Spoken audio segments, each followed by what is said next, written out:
Okay. Okay, tell me this doesn't look like I'm about to film some OnlyFans shit. I'm not, I promise. Don't change the YouTube channel. Dare we try this light again and see if it, let's try it, okay? Also, maybe not the down light? I don't know. Oh, we'll talk about what I'm wearing in a second. I feel like this is like a really weird episode of Cribs from MTV of like, hey guys, welcome to my house. Oh, you caught me there. I was just lounging in my caftan on this big bed by myself. Welcome to my home, my crib. Okay, let's see. I feel like this is news. What is this? What shadow is this? Is it the camera shadow? Is a photographer for nearly 15 years. That took a second. Okay. This is cute. I look like I'm filming a commercial for this hotel. I'm not. Should we turn up some of the other lights, maybe? Now it really looks like some OnlyFans shit, doesn't it? Okay. So what am I wearing, you might ask? Well, this is not a straitjacket, nor am I sure the collar is supposed to be popped, but I'm staying in a lovely 4-star hotel here in Kyoto, Japan. And I came into the room for the first time and I saw 2 robes on the bed, or what I thought were robes. I just went to the gym in the hotel and forced myself, but like needed it. No weights, which I was bamboozled. I thought there were going to be weights. So we did the treadmill, we walked. I showered and I was getting dressed to film. And I was like, oh my God, what if I like film the opening in this robe? Picks up said robe. It's a set. It is a pajama set. It is giving like Sultan, first of all, so short, expecting a flood. I don't know why they're so short. And I'm not entirely sure the collar is supposed to be popped, but that's how we're rocking it. The lighting is really, you know what? We're going to figure that out when I get home. We don't have time. We're vlogging. We're like really doing the best with what we can.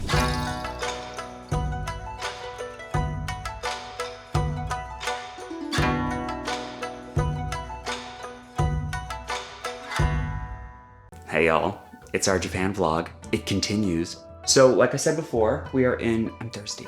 Oh my God, I'm so shiny. Well, at least we're hydrated, right?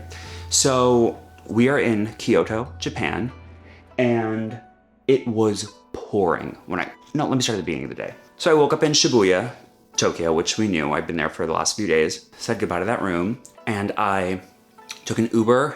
I could have taken the train from Shibuya Station to Tokyo Station, which is where I had to be to pick up the bullet train that got me to Kyoto. I also wanted to go to Tokyo Station because they are famous for their bento boxes. And apparently, part of the tradition, custom, culture is you get a bento box, you grab a beer, and you make yourself at home on that bullet train. And oh my God, I get ahead of myself. So I could have taken the train from Shibuya Station to Tokyo Station, and I was wheeling around 2 huge away suitcases that were a nightmare to go from Shibuya Station to my hotel. Then my friend was like, could you picture yourself being on the train with them, like with all the other people? And I was like, so do you have Uber here?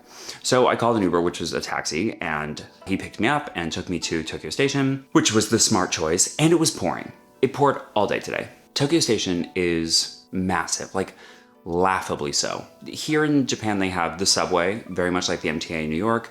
They also have the bullet train, which we don't have, and like no one else in the world has, I don't think. We should fact check that. And then they have the train. The train is most similar to, I went to Northwestern in Chicago, and in Chicago they have the L. It's like an elevated train. They're like exactly the same, except Japan's is much more efficient and much cleaner. New York City doesn't really have an equivalent because New York has the Long Island Railroad and Metro North and New Jersey Transit, but like none of those are really the same thing as the train. The train is a little bit more like local stops as opposed to like out to the suburbs. Although it does also go out to the suburbs. Japan's got everything figured out. So anyway, I got to Tokyo Station and I wanted to take a green car. Now the bullet train has 2 different cars. They have the regular sort of economy and then they have the green car. And I took economy car from Narita Airport to Shibuya on the Narita Express, they call it, which I cannot not think of Polar Express. I was like kids in hats and Santa and hot chocolate. None of that was there. And it was lovely, right? Still totally clean, totally great. But I wanted to try the green car experience. Now, the green car is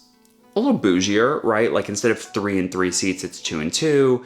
They're more plush, they recline more, they really take care of you. Like there's ladies with snacks and, you know, wet towel wipes for your hands, which is a very Japanese thing. But I had these 2 huge suitcases. So I not only needed a reserved seat on the green car, I needed a reserved seat with space for oversized baggage, of which there's like 4 or 8 seats on the entire car that can accommodate you. I got to Tokyo Station at like 10, and I also wanted to sit on the right side of the train because that's where you see Mount Fuji, and of course it was fucking pouring, so there was no way in hell I was seeing Mount Fuji, but I was like, I'm not gonna give up the opportunity. So I was like, I need to sit on the right side of the train and in my reserved seat with my oversized baggage. So the very first opening I saw was 12:48 p.m. and I got there at 10, and I was like, it's a little long. That's like a little long to wait. And I was like, you know what? I'll go get bento, it'll be great. Which I was glad I ended up having the time. I'll explain in a second. So I buy my ticket. Brief story. I buy my ticket from the woman who is so lovely. And this was on my Instagram story today when, again, who knows when you'll see this. And she was perfect, so helpful. And at the very end of our exchange, like with the confidence and surety of somebody who's lived in Japan for months, I was like, konnichiwa, like a full bow and everything. That is not how you say thank you. That is hello. She giggled and I was like, arigato, domo arigato. Like, I was like embarrassed as if to say like, I know the difference. I've been here for all of 2.5 days. Anyway, konnichiwa, domo arigato, and sumimasen, excuse me, are like the 3 that I got. And then my friend taught me how to say thank you for the meal, thank you for the feast, which is gochisousama deshita. Gochisousama deshita. Who knows if I'm saying that correctly, but it feels good when it comes out of my mouth, and I said it today and the woman loved it. So I get my ticket for the bullet train and then I wheel my life around, and like I said before, Tokyo Station is so big. I asked for directions, I went to the basement level, there are so many people. Eventually I like found bento mecca, and it was peak overwhelm. There are so many options, so many options. I looked through everything. There's teriyaki everything, there's katsu, there's ramen, there's soba, there's Korean. It's truly name it, they have it in adorable bento box fashion. I'm a sushi fiend, so I saw this beautiful fresh sushi and I was like, I'm gonna do that. But then as I'm like waiting in line to buy this like gorgeous sushi, like a tuna sushi roll and then some salmon yellowtail and tuna sashimi, I was like, I have like 2.5 hours before this train. How is this gonna stay cold? So whatever, I check out and they like, in a flurry, packaged it all up for me in a plastic bag. And when I walked away with it, I felt on top, there were like 2 small mini ice packs taped to each of the little cute sushi bentos. And I was like, y'all literally think of everything. Geniuses. I wait my 2.5 hours and then I go to my platform a little bit early because everything is so organized, and you can see like on track 18, here are the next 3 trains that are arriving. It's amazing. It's like, I know I keep saying that, but it really is. And then also part of the culture, like I said, is you get your bento and you get some beer. So there was a little like stand that's like diminishes what this like kiosk beautiful delicatessen is that's in the middle of the tracks, and then like the between the train tracks, like the land platform. Oh my God. So I got my 2 beers. Literally there's like these guardrails, like because the bullet trains come so fast. It's like frightening actually, but the train always stops in the same places. So it's like, you know exactly where to get into your car. The cars are numbered. I was in car 8. I had a reserved seat, so no one's rushing. It's like, it's such a civil experience. It's wild. So I get on the bullet train, park my luggage, make myself comfy, and I text my friend and I'm like, really? No one's gonna mind that I'm about to open this straight up sushi on the train? And she was like, it's encouraged. It's part of the thing. Like, you're supposed to enjoy this ride. You're supposed to eat and make yourself at home. I was like, okay, reclined seat, opens sushi, cracks a beer, lives on the bullet train now. The trip is lovely. I get not a single glimpse of Mount Fuji. So glad I'm on the right side of the train. And it's fast. It's like 2 hours to Kyoto, which there are other bullet trains even that don't get you there that fast. And I got here and it was pouring even harder here. And I took an Uber to my hotel, which is where we are right now. And it is, as I said, very beautiful. It's called the Gate Hotel. It's in Kyoto. I would highly recommend. But I'll tell you that this is why you should, first of all, travel alone, and also like follow your impulses when you travel. I got to Kyoto, it was pouring, and I was like, okay, so I guess I'm not gonna like walk around today, but I did get a restaurant recommendation from my friend that I've been talking about. So I knew where I was going for dinner, and it happened to be a 5-minute walk from my hotel, which is amazing. But I got to Kyoto and I don't know what I was expecting. I guess I thought like Tokyo was it, and then like everything else in Japan was like quaint and small town. Not even remotely. Kyoto is massive and gorgeous and a metropolis, and I did not realize clearly. And I was like, fuck, I'm supposed to leave here the morning of May 10th. And I want to do a day trip to Osaka. I could really use one more day here, especially because where I'm going back to after this is Shinjuku, which is Tokyo, which I've already been at. Because again, before I planned this trip, I didn't really understand if Shinjuku and Shibuya were giving like Midtown and Chelsea, or if it was more like Greenpoint and Astoria, which is really only a reference that New Yorkers will get. I don't even know how else to make that reference. I didn't know if they were like nearby or they were big and spread out and far apart, because I didn't know what Tokyo really like was. So I was like, I straight up do not need 5 full days in Shinjuku.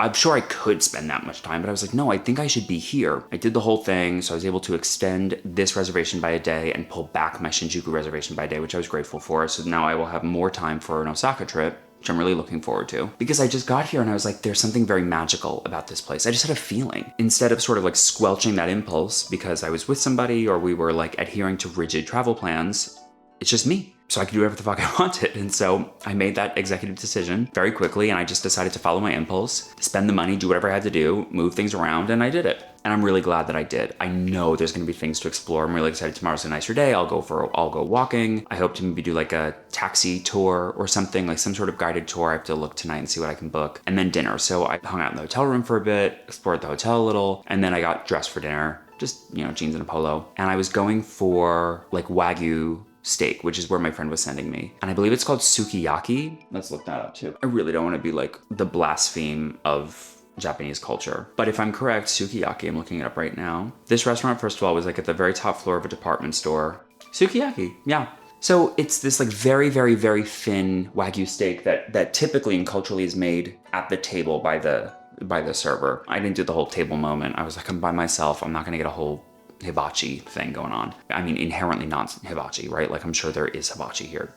It was not that. What came out was this gorgeous platter. I will share a picture of this like steak and a raw egg, rice, miso soup, and some pickled vegetables. And what you do is you take your chopsticks and you break the yolk and you mix the egg around. And then what you're supposed to do is take the steak, dip it in the raw egg, and then put it in the rice, get it all together and pop it in your mouth, which I did. I don't think I've ever eaten raw egg before. I mean, I know that raw egg is used in like mayonnaise and hollandaise, I think, but like I've never gone out of my way to eat a raw egg. Very good.